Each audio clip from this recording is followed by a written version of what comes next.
Okay, guys, the time is up and it is time for us to start. Hello, good evening, welcome one and all to Vegas Chess Hub. And as usual, we'll start first of all with some good greetings. Jay is the first one, says hello, and we are joined in by Itesh. We have Mohit here. Well, Mohit, I hope that there are no net issues today. And Jay has something to share with us. He's finished 8th in the under 1500 blitz arena out of a 411 players, so that's nice. It's now time, Jay. Your target should be to finish on the podium. We want to see you there. Okay, well, we are joined in by Shreyan Godbole as well. I hope he will do something more than just type the hi. He's always there to type the hi, but the other things are more important than the hi. Let's hope he does that. We are also joined by Sagar. Sagar, hello, good evening. And Itesh also says he is 1689 in Blitz. Now that is fantastic. And his next target is 1700. Well, you're just 11 points away from that spot or that mark. Purvesh is here. He says, hi, sir. Very good evening. He says, hello to all. Chinmay is here. Chinmay says, good evening. And Abir is also here. Abir, I want your parents to give me a call in the morning, say 11:30, not when the lecture is going on. I want the call. Tomorrow morning is probably when you can give me the call, maybe. Okay. Or at least send a WhatsApp message and I will reply and respond accordingly. That should happen tomorrow morning. Jay, if you can type that message along with the timing that I have mentioned. And WhatsApp message will also do. Chinmay says, good evening. Chinmay says, it's nice music. He likes that. Jay is saying, yes, sure, I'll try to finish on the podium. And we are also joined by Ayush Taude, and he is saying, I'm back from my mother's native, so he will now be regular, which is great news. He's been on and off, but good that he is now going to be with us. Well, okay, what's the topic for today? We are going to talk about annotated miniatures today. I hope that you are ready with your notepad, guys. I told you, you need your notepad. That was my message right after I created this live stream.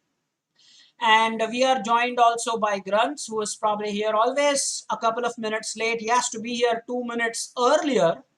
And Abir, that's the message for you. Tomorrow morning, say 11:30 or so. If then I don't respond, then WhatsApp message is fine. So I will give you a call back accordingly. Thank you so much, Jay. Abir, that message on the screen is for you. Don't give me a call when the lecture is in progress.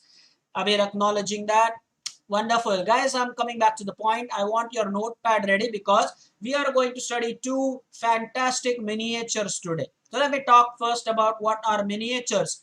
Time to take your notes, and Jay and seniors Chinmay probably should type everything that is important. First point, what is a miniature? In chess, what's referred to as a miniature? A game that is over under 30 moves is called a miniature. The game does not last more than that. So if the game is over, let's say in something under 30 moves, you can say that it's a miniature. Well, ideally under 25, but let's say that the checkmate took another 2 to 3 moves, but so you can just round it off to 30. A game that is under 30 moves can be called, or is called, no can be, is called a miniature. Somebody can type that line, and point to be noted for everybody. Okay. We are focusing on the rising stars so that they can be the next big thing here on the hub. Yes, so I think that is a point. First point to note. This is ideal for the rising stars, as I said, and study this carefully with the variations. Now, I remember some players told me the last time that, sir, it is better if we do this with the board alongside. Remember last time we had this PDF copy, but you didn't have the board in front of you. That is why you thought it was a little difficult to follow. Some rising stars are yet into their beginning phase, and so they were not able to follow. But this time, when you see it on your screen, well, you have a board that you can follow. So you will see the moves, you will see the diagrams, but at the same time, you'll have a board that you can follow. Let me know if that's going to help you, and if you find that that is something good that has happened. Jay doing the job. A game that is under 30 moves and is finished is a miniature, or Chinmay puts it better, says game under 30 moves is called a miniature. Saurish also doing a good job. So point to be noted today. in the last 5 minutes or last 10 minutes, we are definitely going to do some revision, guys. Definitely. We're going to do some revision. Point to jot down everything. And of course, as usual, you'll have this PDF copy of the lecture on our Telegram channel that I will upload later after the lecture. Can we dive now into the first game? By all means, I think. So this is our first game at hand today. We're talking about the game played by none other than the great Alexander Alekhine. He was Russian and later he switched, I think, to French nationality. You can do more research on that. Alexander Alekhine. And that's why the defense he made popular, the hypermodern defense, the Alekhine defense, is named after him. So this is where Alekhine was playing with the white pieces. Point to be noted. You have this nice image of the great player, super talented player, Alexander Alekhine. And he is playing with the white pieces. So that's why I've set up the board that we look at it from the white's perspective. The ECO, now you all should know what ECO is by now. The encyclopedia of chess openings. That's what it is. Okay. Encyclopedia of chess openings is ECO. Now, black player is somebody who is not so famous, so I've not bothered putting the name. I do have the name, but it's not so famous. I thought more important is the fact that I highlight who the winner is, and of course, a great legendary player. So the ECO for this game is C20. C capital 20. That's the ECO. Jai doing a good job there. Type the full form for ECO. Encyclopedia of Chess Opening. C20 is the code. So how did the game begin? E4, E5, D4 and F6. Now here is the thing to study. Yes, you see the game there. E4, E5, D4, F6. But let me show you as a beginner what are the mistakes that I see often happening. E4, black plays E5, white plays D4, and here is the thing. Of course, F6 is bad, but we will deal with it when we see the game because that's how the game is going to progress. But even D6 is equally bad. I see often this mistake made by the rising stars, by the beginners who are new to chess.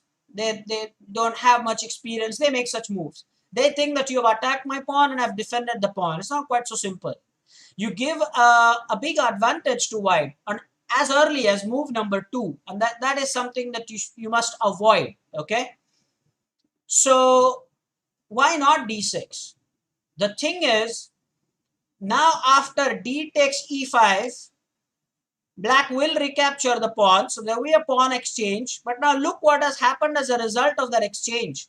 White has now got the access, the complete D5. It's open.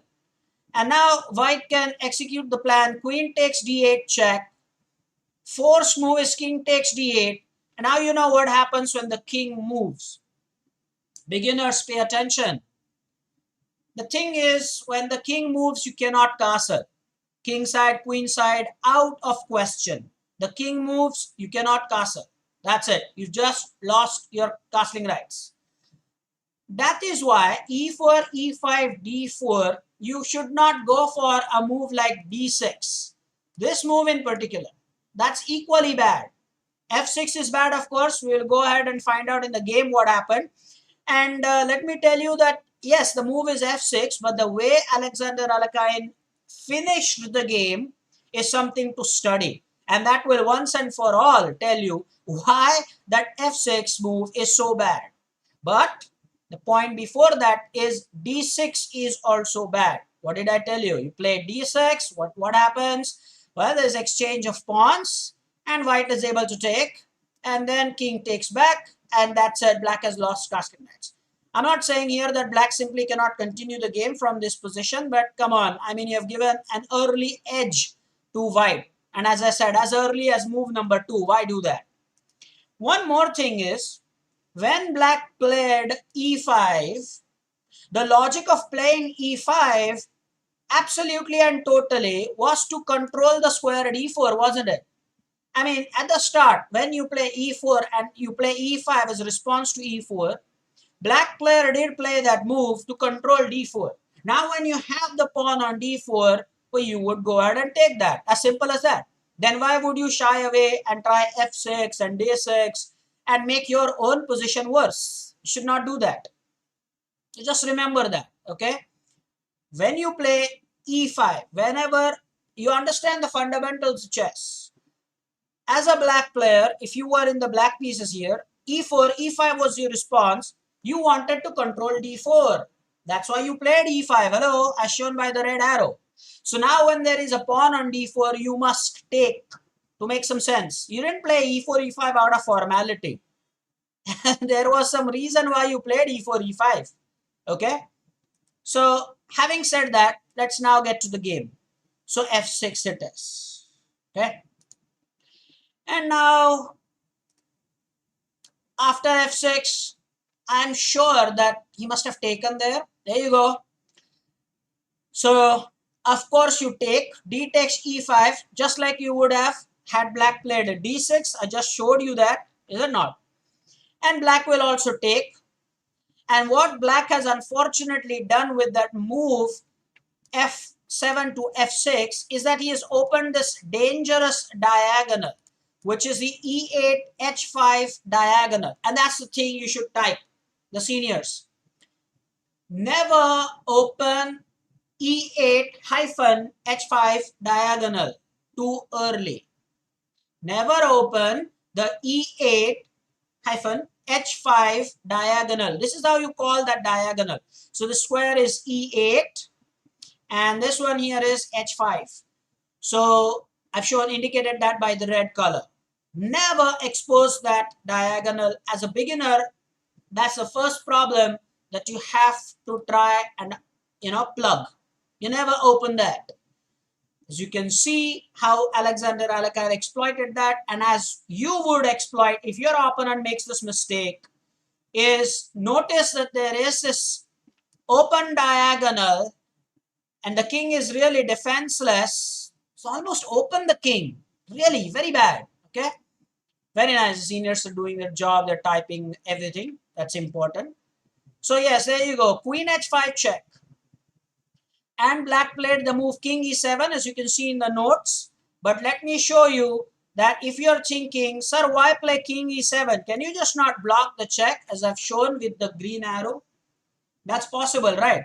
Queen h5 check, and you can block the check with the move like g6. So why didn't black do that? Why are you moving your king? This is not forced. The reason is quite simple. Then it's a fork and you lose the rook on h8. How is that? Let me quickly show you. That's not what happened in the game, by the way. But I'm still showing you the variation. Okay. So yes, you play g6 and then there is queen takes e5, which is a fork. So the new students, Harsh, Abir, okay, Bhuti, all the new guys, okay. Pooja ma'am, if you are listening.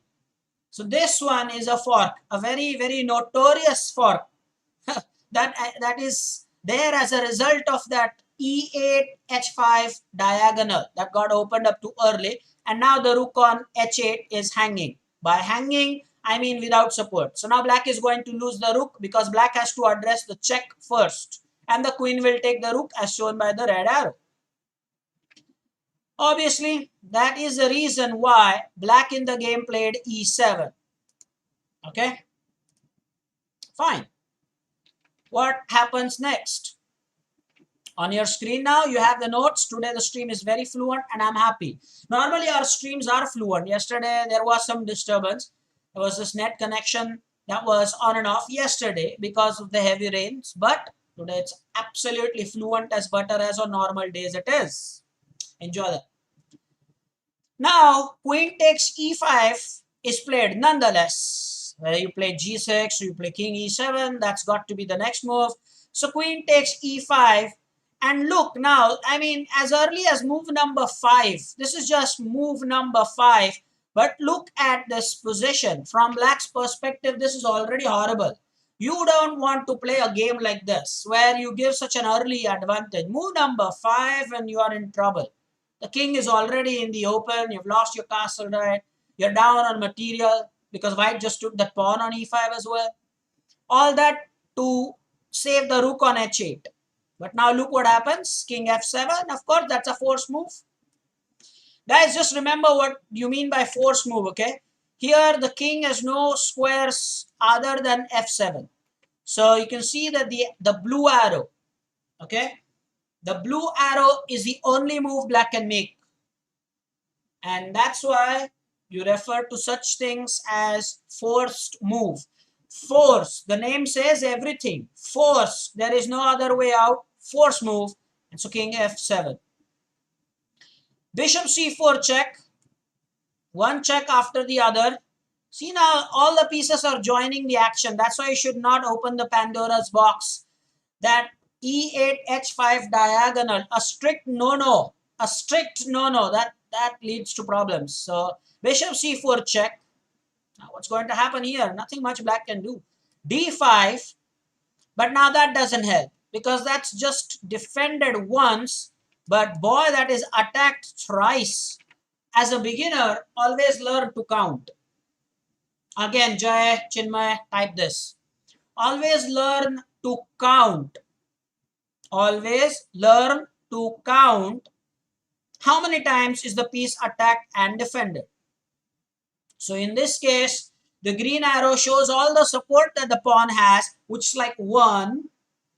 And the red arrows here show the number of times that the pawn on d5 is attacked, which is like 3.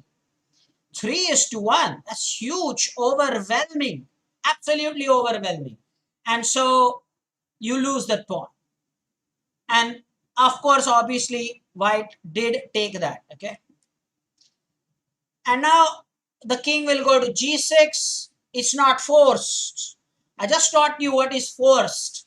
And so this one here, king g6, is not forced. Why is it not forced? Because now you could play even the move bishop e7. Sorry, beg your pardon, bishop e6. And you have the other move, which is king g6, which was played in the game. However, let me point it out quickly, that if you play king bishop to, let's first see what happened in the game. Well, this is what happened in the game. But obviously black could try bishop e6. That's why I said it's not forced. But now, do you see the immediate checkmate? It's immediate checkmate. It's checkmate here. That's it. One move, white to play, and checkmate. You see this? It's dead easy, guys. It's going to be checkmate the next move. And Jay has a perfect answer here. Queen takes e6 is just checkmate. That's how beautiful the game would, be for white. All that he exploited was that weakness of the open e8 h5 diagonal. Time and again I've been saying this, guys. That's problem. So queen takes e6 is checkmate. That's what happens. That's why black did not do that. What happened in the game was king to g6 was played. Now guys, please type it in the chat if you are getting this. Earlier in one of our previous lectures, you also had the same kind of diagram there that you see in the notes there. You see there? Yeah, you see there? But then the point is you were not able to follow it because I could not show you the variation. So now you have the board in front of you. And now you have me showing you the variations with the colored arrows. That's a big leap forward. Okay. So yes, Hitesh says completely. Totally agree. That's better. So now you see the variations. Now you can follow the moves properly with the variations. No need to visualize. And yes, the final position always will match with what position you have on the PDF copy. So yes, now both the boards match if you look carefully, is it not? We have now arrived in the last move. Great. Let me know if that's helping. Let me know if that's enjoyable, because now I can show you the variations as well. Purvesh says, okay, sir. That makes complete sense. So we are now on to move number 8 here. Move number 8. Already black is in a hopeless position. But why I have chosen this game is to show you how Alexander Alakine finished his opponent. And I have something for you to calculate. Don't worry. Right at the end, I'm going to have something for you to calculate. So all the rising stars, that will be your chance, a big chance to impress me. Big chance to impress me, guys. So now queen f5 check will absolutely be horrible. Now look at what Hitesh is typing. That's why you don't have Hitesh, who is actually an 1800 player, but he is still not 1800 because of this reason. Do you see there what he has typed, guys? Do you see right there what he has typed? What he has typed there? I've highlighted his chat. He has typed Queen F5 checkmate. Oh no, Hitesh.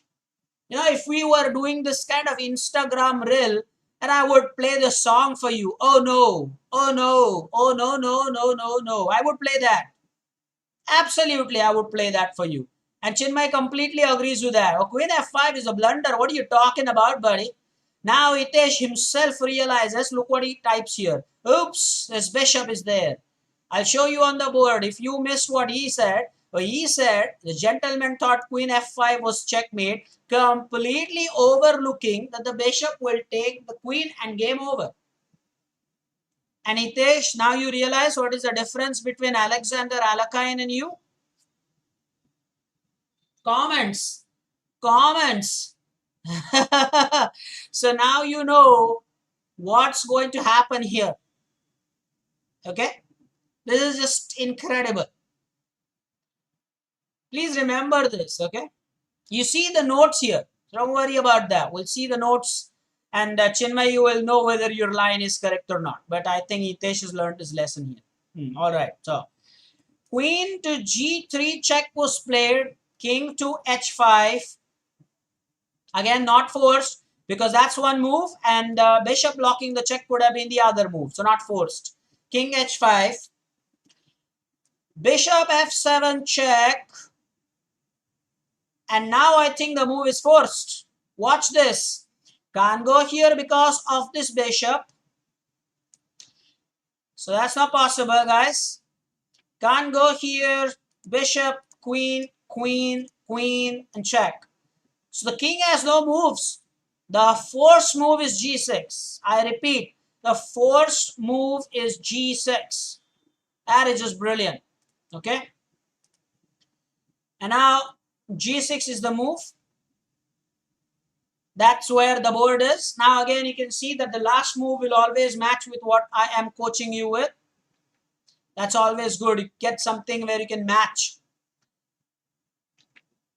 And by the way, I was wondering if everybody has understood the meaning of annotated. You see, that's the heading for our title. Some seniors should go about typing that as well. What do you mean by annotated? I've written that as a heading, is it not? Annotated miniatures. That's the topic for the lecture today. Annotated, what do you mean by that?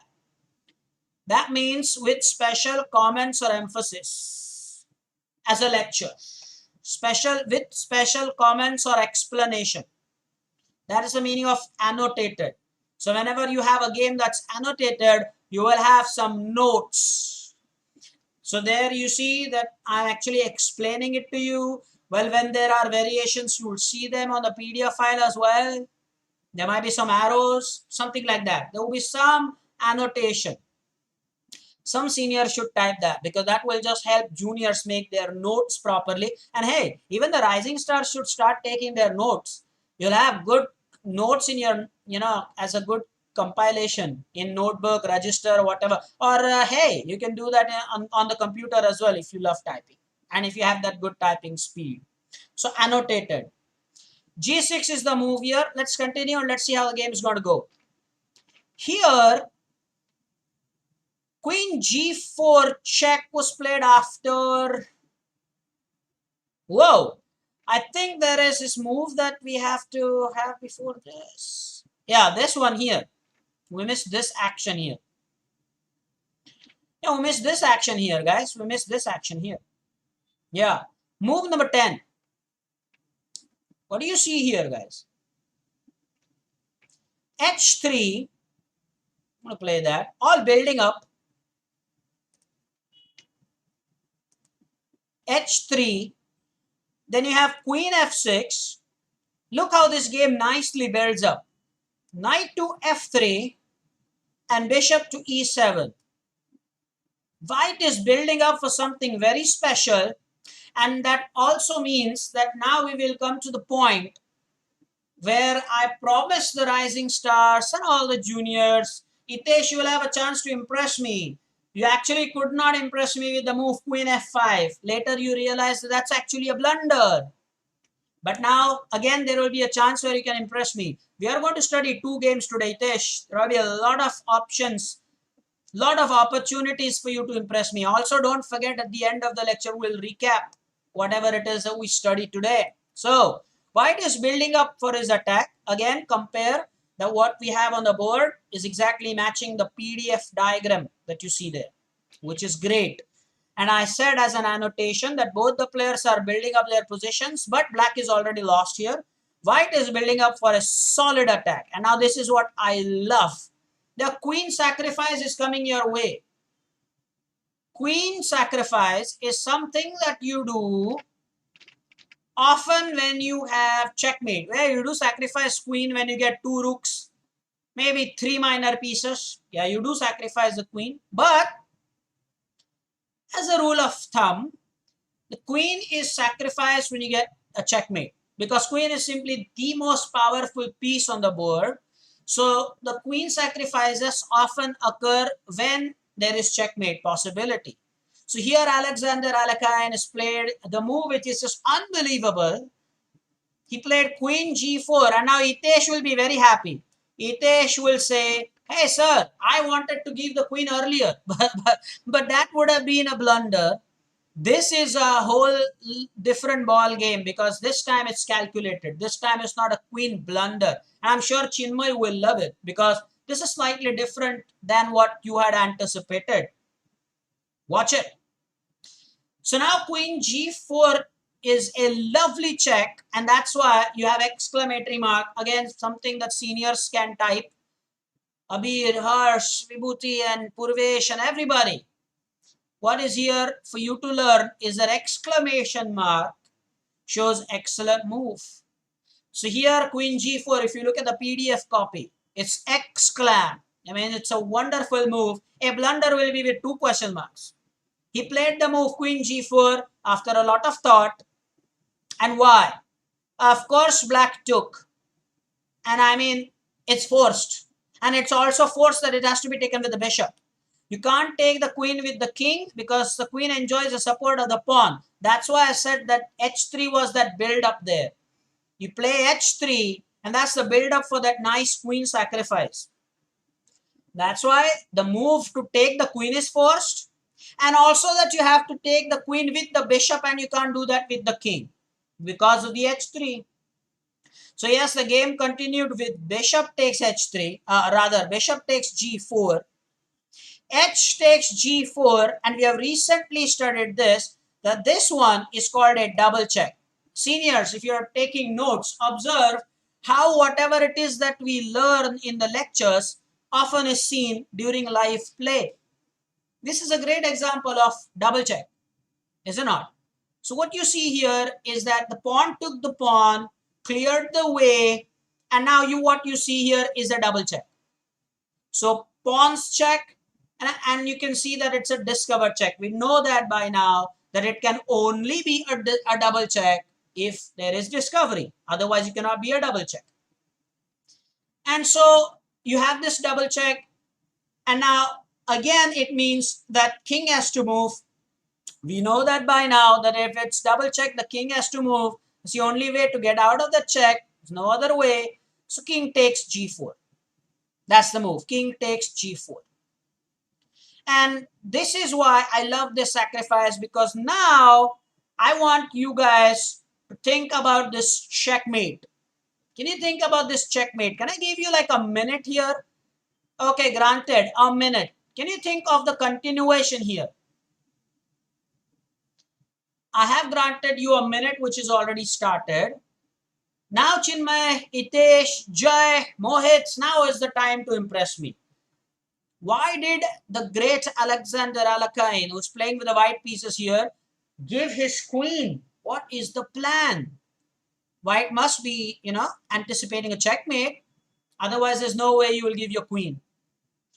So what's happening here? How can white continue here? There has to be something special.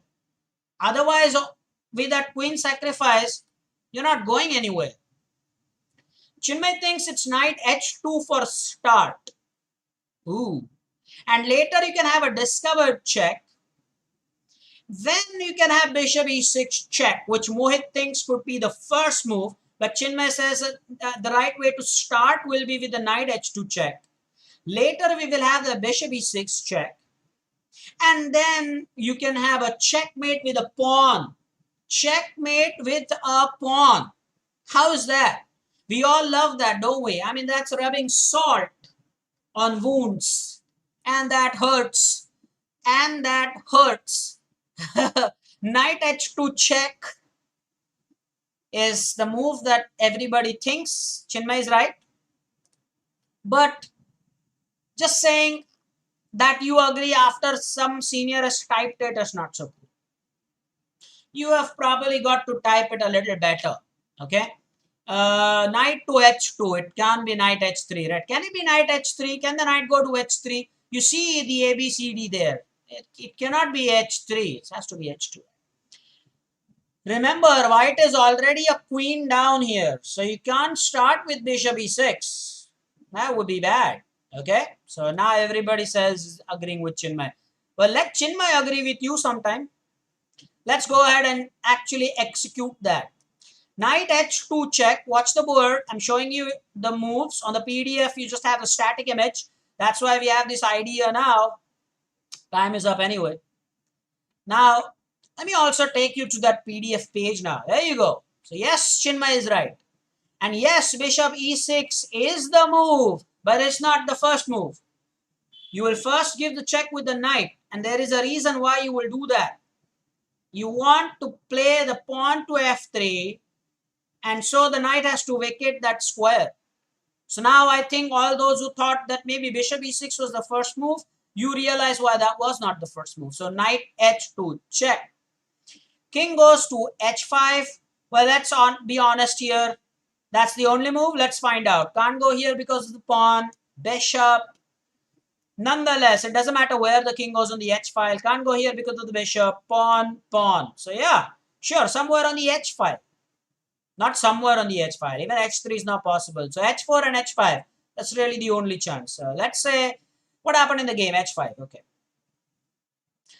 Again, you have a discovered check, and yet another example of a discovered check not being a double check. Remember, all discovered checks are not double check. So this time the knight moved out of the way, but this time you don't have a double check. This is just single, one check at a time. Okay. So here Chinmay's opinion is after king g6, queen g3, king h5, bishop takes f7.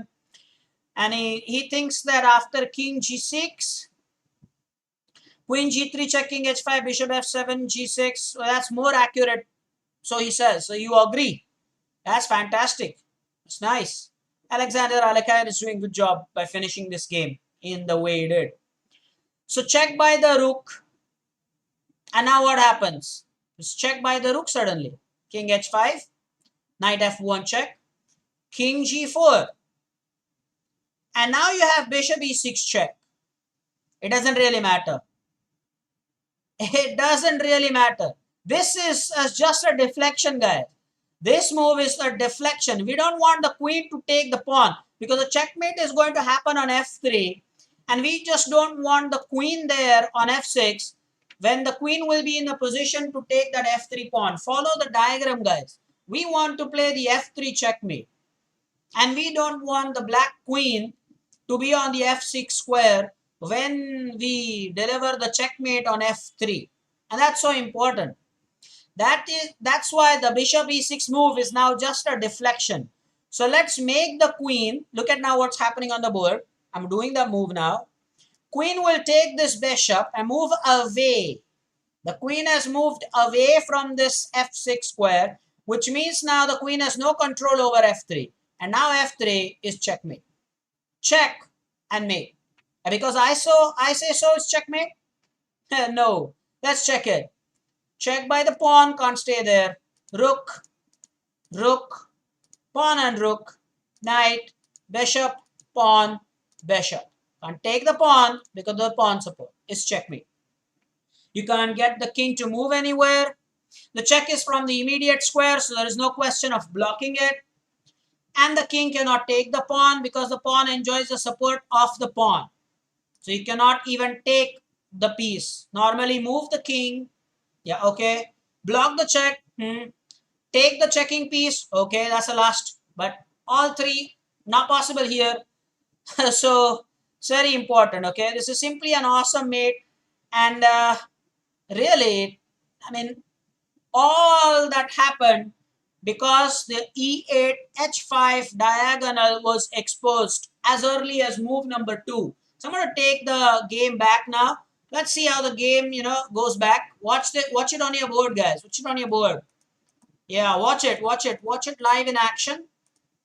That's why, I've done this arrangement where you see the PDF copy of the notes of the lecture, but at the same time, you can also enjoy the lecture because you see this game here. This move right here. Move number 2. That's it. That gave rise to all the problems that we saw that followed. E8-H5. Horrible. Okay. All right, guys, I think it is time to move to the next game and just put it right. Rubbing salt on wounds. We love that. Mate with a pawn hurts. And that too, I mean, the king was on g4.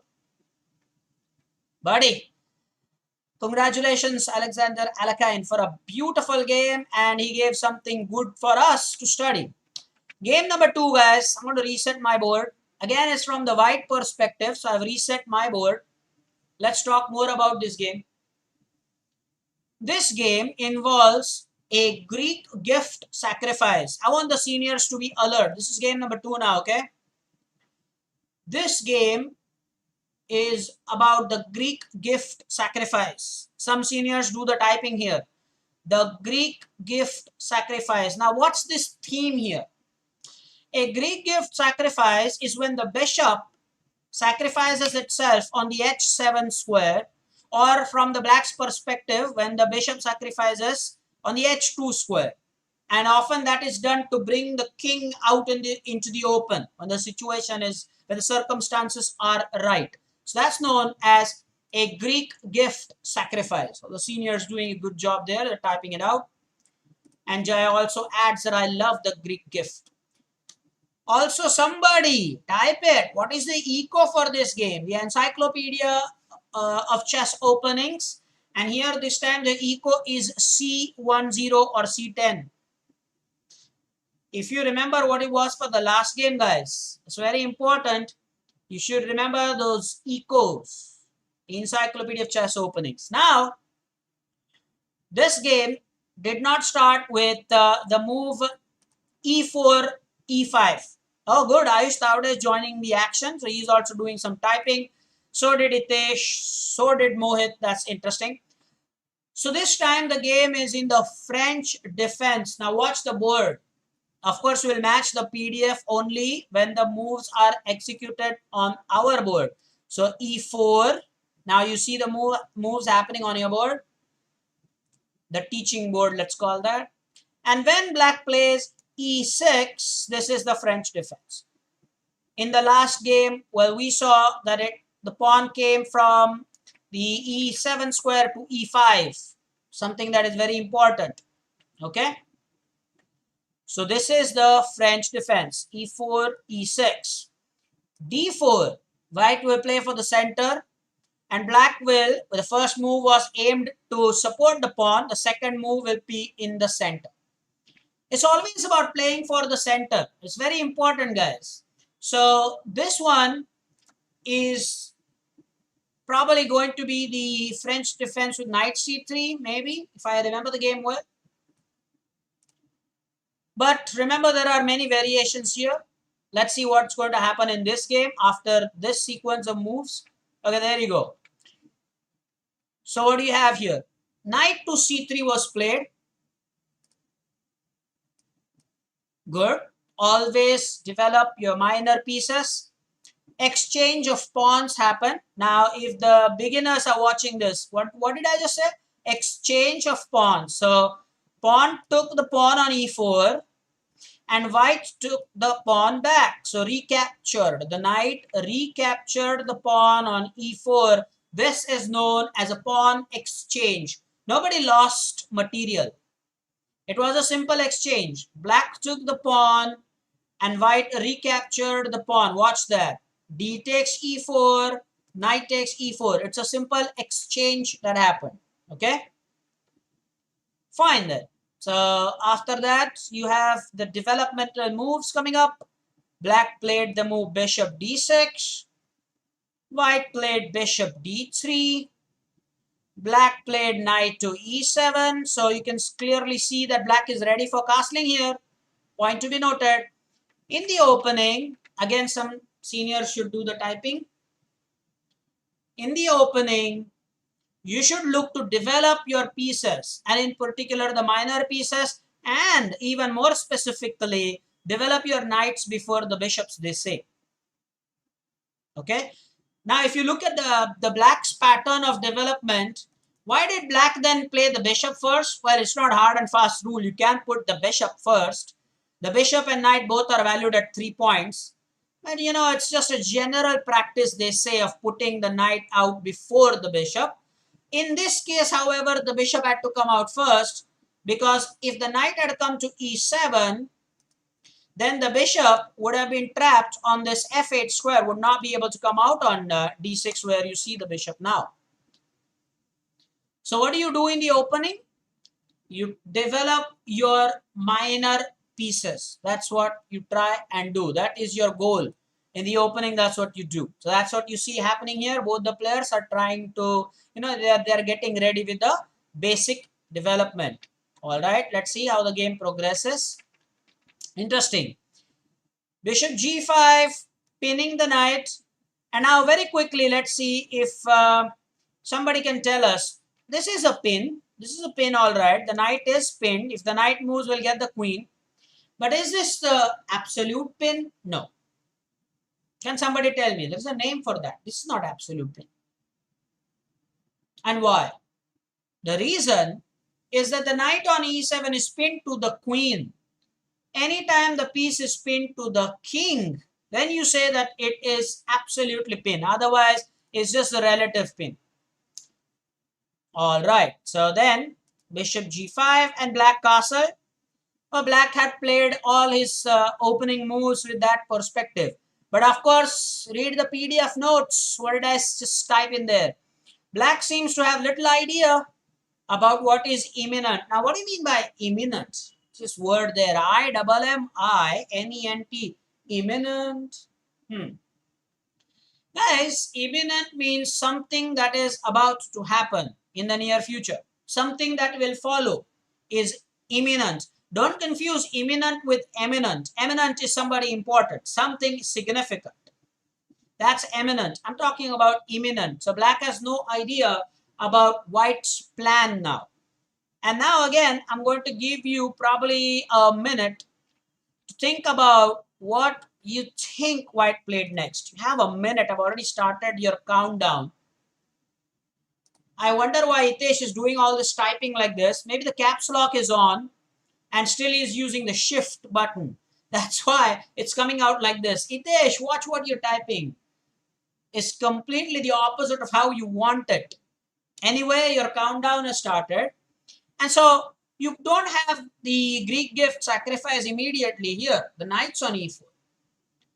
Let's see if you can figure out in the next 30 seconds, what is it that you think white must have played here? Knight takes d6. Eliminating the bishop is what Jay's plan is. Let's see if the others agree. You got another 15 seconds. And then, of course, I'm going to reveal. Let's spare last 5 to 10 minutes for the revision, guys. And by the way, I want to congratulate everybody for sending in their homework assignments on time. Well, I think Mohit disagrees with Jay, says knight f6 check is better. And even Chinmay agrees with that. And Mohit was the first to type. So Mohit, well done. Mohit Patil, well done. You typed it before Chinmay. So now I can safely say that this was your opinion. The knight f6 check first. Hitesh agrees with Jai's idea, says let's take the knight and then go for the Greek gift sacrifice. Bishop takes h7 check. Time now for me to show you. Okay, let's see.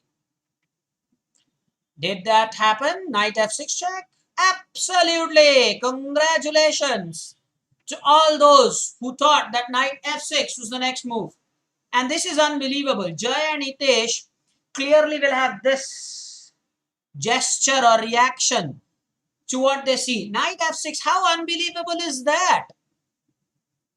Knight f6 check. Radesh now agrees. And clearly, I mean, knight f6 check. Let me show that to you on the board. Now watch the board, guys. You have the board right down here. And this is simply unbelievable. Knight f6 check. Isn't the pawn going to take? Well, that's exactly happened. G takes f6. Yes, the knight was a sacrifice. So what's the point? Now the bishop took on f6 and black played the move queen d7. And now I have a question. Why did black have to play queen d7? Guys, you must see the threat. The threat is very easy to see. It's queen g4 check, king h8, and queen g7 checkmate. Type it. If you see the plan, go ahead and type it, guys. It is such an amazing thing. Beautiful. That's what you have there, guys. That's what you have there. Okay. Incredible, incredible indeed. What can you do? That's the plan. And so white played queen d7. Now, if you are thinking, why queen d7 now? How does queen d7 help? Well, by the way, queen g4 is not checkmate. Queen g4, king h8. So that's not checkmate. That's not checkmate, right? Oh, queen g4 is checkmate because of the bishop. I agree. Guys, king h8 is not even possible. Yeah, I was completely with the queen d7 line. The bishop has it covered. No, Chinmay is right. King h8 is not even possible. Queen g4 is checkmate. King h8 not even possible. Over. On the spot. That's the threat. So Chinmay is right. Queen g4 is checkmate, guys. It can't be played. Queen g4 is checkmate. So yes. And now that's why black played queen to d7. And that's an amazing thing. Let's see what happens with queen d7. If you are wondering what is going to so miraculously happen after queen d7, what that does is now if you play a move like queen to g4 check, it's not made. Because now the knight can come to g6 blocking the check, and now the knight is not pinned by the bishop to the queen anymore. Guys, important, and Chinmay completely acknowledges that. Now knight g6 becomes possible. Look at the English there. Perfectly put in precise words, Chinmay. Knight g6 becomes possible. Because earlier, if you would have played knight g6, well, the game was lost anyway because the bishop would have taken the queen. Okay, so surely now knight g6 is blocking the check. So is that what happened? We are about to find that out. So queen d7, and what happened in the game? Boom, the Greek gift. Absolutely superb. Look at the Greek gift sacrifice on the PDF copy that you see on your screen now. So nothing of that queen g4 was really necessary because now knight g6 becomes possible, as Chinmay told all of us. After this, if you play queen g4, look at the continuation here. Bishop takes h7 check. King takes h7. I will show you on the board. That's why we have the board today. But first, let's read it. Queen h5 check. Look how the queen will come into the action after exposing the king completely. Removing the entire cover, the pawn cover that the king... Hello, that's why you did castling, is it not? But now, the king is completely exposed. That g pawn was lost. And now the h7 pawn will be taken. So, this is just incredible. So, bishop takes h7 check, king takes h7, queen h5 check, king g8, and a beautiful checkmate that follows is on h8. This is just incredible. So let me show it to you on the board, and all the juniors should acknowledge that. Now Mohit is absolutely right. Destroying the king side completely. Annihilation. Complete annihilation. Destroying the king side. Mohit is right. And then he adds that it is then checkmate. So let's go ahead. Bishop takes h7 check. Watch it happen on the board, juniors. Purvesh, watch this. Watch this, guys. Forced move is king takes h7. We just talked in this lecture what is forced move. Can the king go to h8? No, because of the bishop. g7, bishop can't stay here. That's the only move. And now the queen can come to h5. Notice how the king was so super safe earlier, but now everything, the king is into the open. There's nothing really that can be done. Beautiful. The only move really, again, is that forced? Yes, the move is forced. King back to g8 where the king was. And queen will go right to the end in the corner. And boy, do I love this mate or what. Game over. Some comments. It's a nice forced checkmate. And now we know what is the Greek gift sacrifice. Notes. When the bishop is sacrificed on an h7 or on h2, that is known as a Greek gift sacrifice. From the black's perspective, when the king side castling is done, bishop takes on h2.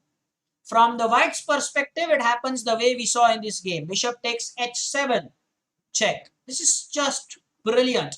Let's quickly, watch this game. Just brilliant.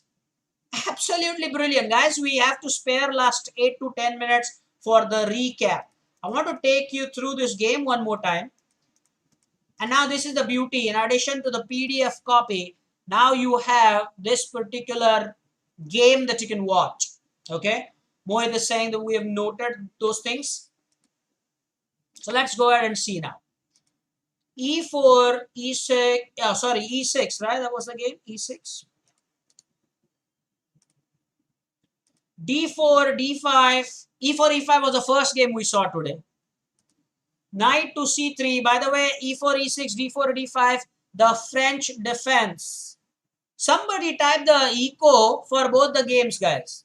The echo for the first game and the echo for this game. And also, the seniors missed out on typing something else that I said during the lecture. In the opening, you look to develop your minor pieces and castle. In the opening, you develop your minor pieces and look to castle. Okay? It looks like kill box mate, but it is not kill box mate. Rayansh, it looks like that, but it's not. It's with the bishop. The kill box is with the rook and the queen. Arya Mahaka doing that. Thank you so much. Jai did the work. Itesh did the work. Rayansh doing the work as well. And now the line. What do you do in the opening and why? Let's continue watching the game again. Knight to c3.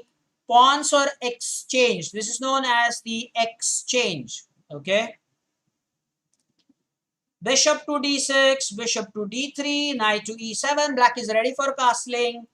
Bishop g5 pinning the knight. Now this kind of pin is a relative pin because the knight is pinned to the queen. Castling by black.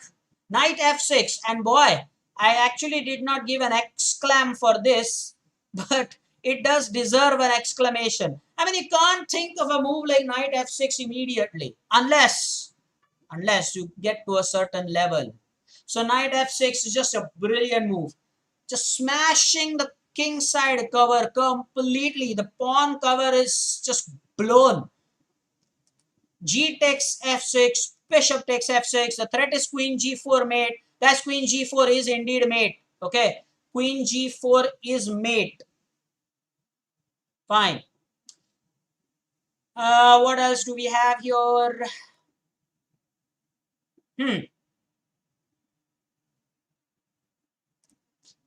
Well, Radesh has typed something. Says 3 pieces also that room bishop, or rook and bishop. What do you mean by room bishop? I think it's rook bishop. We got a spelling wrong there. So now the knight was pinned, and so black played queen to d7. Okay, knight. After that, knight g6 would have blocked the check earlier, yes, but then the queen would have lost. Okay. Yeah, Jay is right. We can block the check with g6, but come on, bishop takes the queen. So yes, checkmate might be avoided, but the game would have been hopeless anyway after that. So. And now the beautiful bishop takes h7, king takes h7, queen h5 check, king g8. Watch the sequence, watch the checkmate. Love it or what? Beautiful. Last 10 minutes. And did people type what I asked them to do? Jay, did you type that in the opening? You develop your minor pieces. Still people didn't type that? No, second call for typing that line. Actually, that's important so that the juniors learn. That's why I had asked the seniors to go ahead and do that. Anyone can do that. Maybe Jay specifically can do that as the monitor or as the moderator of the hub. This mate is beautiful. The bishop and the queen working together. There's absolutely nowhere to go. And this is just classic case of lopsided development. This is also known as lopsided development. The bishop on c8, the knight on b8, the rook on a8. So nothing has gone anywhere at all. Nothing. All the action happened on the king side and that's it. So yes, Jay has said type now in the opening stage, develop your pieces. Look to castle as soon as possible. Time to do some revision, guys. Answer these questions. Let's see who will be among the first 5 to answer. Top 3 maybe. That's the first question. Who is the chess player? All the questions from our lecture today. You will have the PDF copy on our Telegram channel. But answer this. Who is this talented chess player? I know spelling mistakes. Type the words Grandmaster ahead of it. Grandmaster Alexander Alekhin. Sure.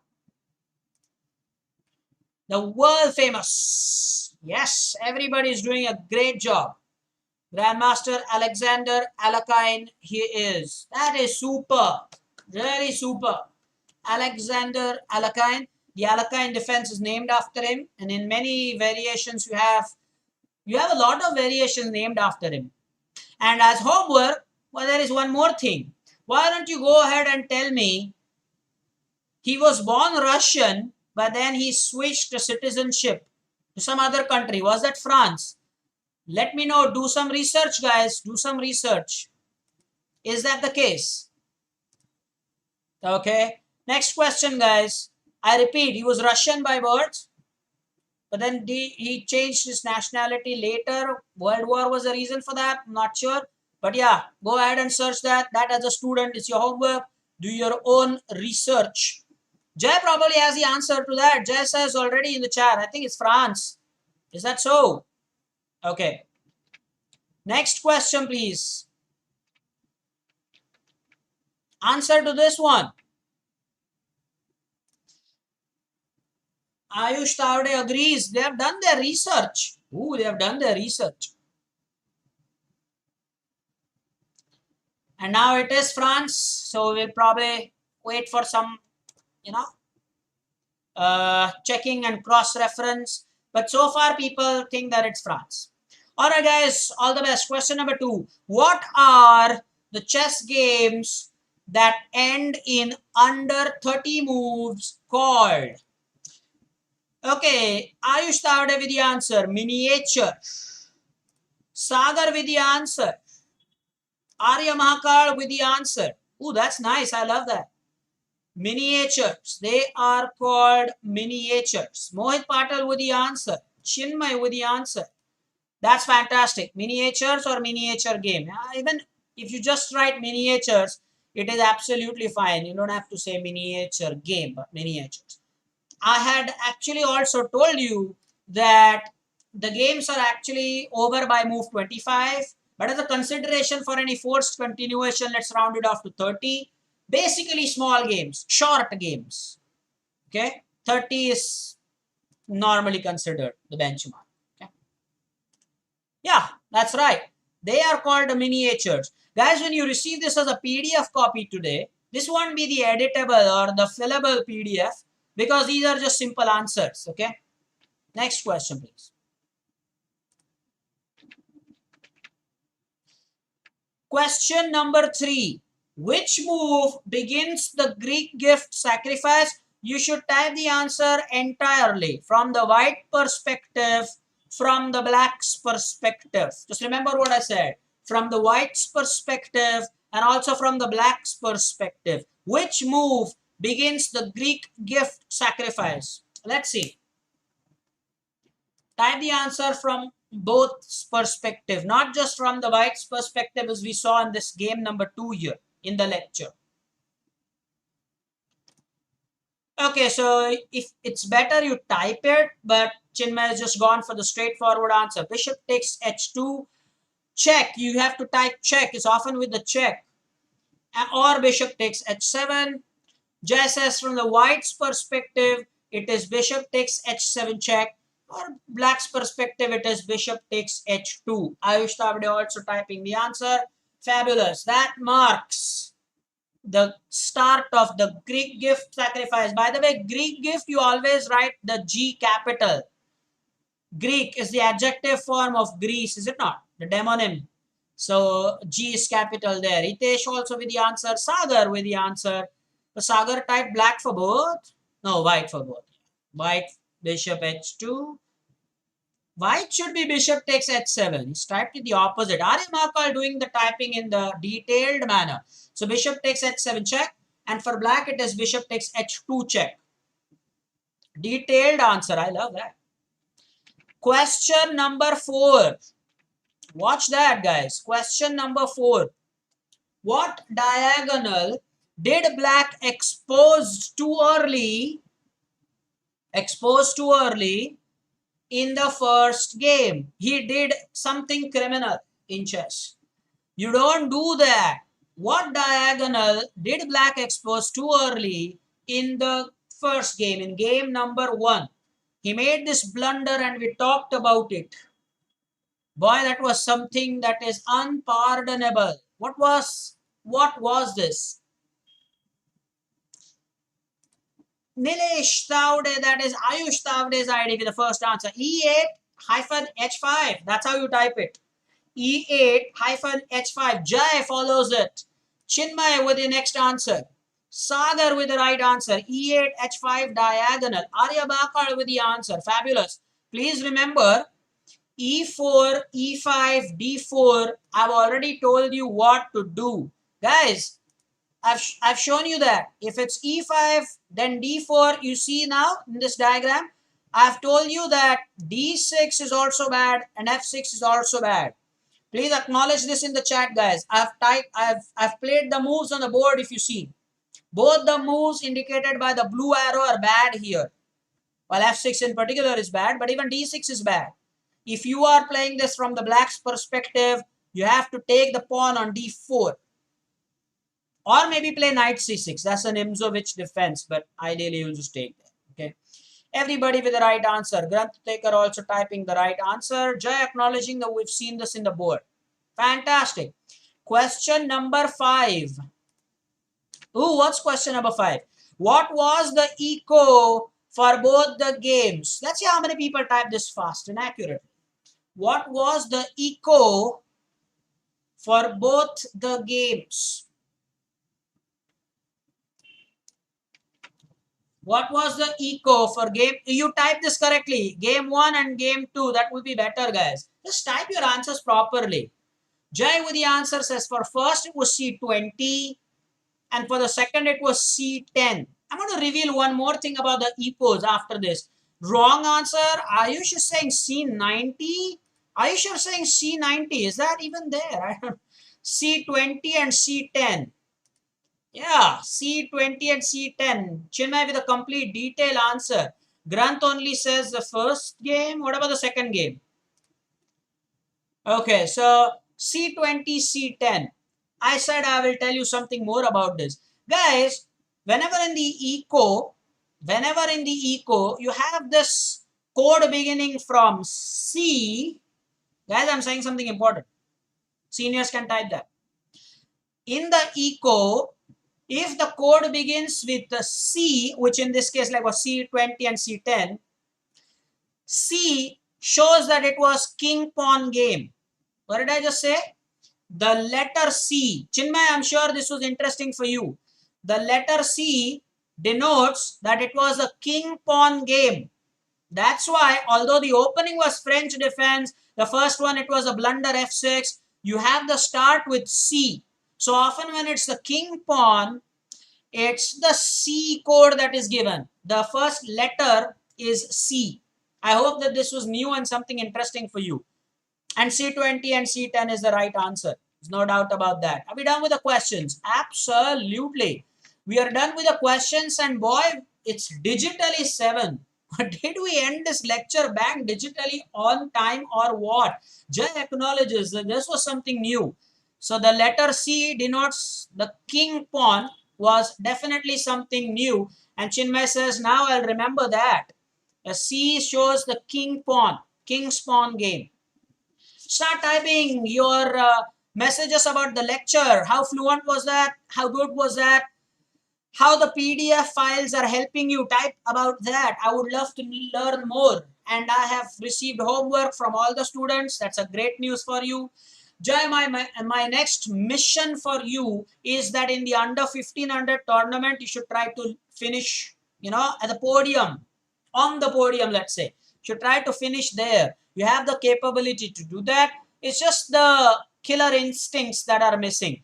Jai says, yes, we can download the PDF copies and you can share them later. It's absolutely fantastic. The lecture was enjoyable. There was no lag today. It was absolutely fluent. Yes, people are enjoying it. And now it's time to say goodbye. Bye bye, all. Take care. Cheers, as I always say. It was an enjoyable session. Do take care. I will. You also take care. Tomorrow, I probably will deal with. I won't say that. We'll let it be suspense. And oh yes, Abir, you got the message. You said okay to that. Remember that. Okay. Mohit did enjoy the session. Cheers. Take care. Bye bye, all.